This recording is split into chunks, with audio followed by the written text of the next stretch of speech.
இப்பொழுது நான் கேள்விப்படுவது, நீங்கள் ஒன்றுமில்லை, இப்பொழுது அவர் விஜயினுடைய தாவேகாவுக்கு போவதாக வைத்துக் கொள்ளுங்களேன்.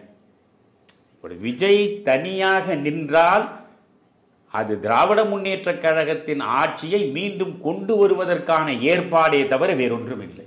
நான் மீண்டும் மீண்டும் சொல்கிறேன், விஜய் தனியாக நின்று சாதிக்கப் போவது எதுவுமே கிடையாது. விஜய் தனியாக நிற்பதன் மூலமாக என்ன நடக்கும்?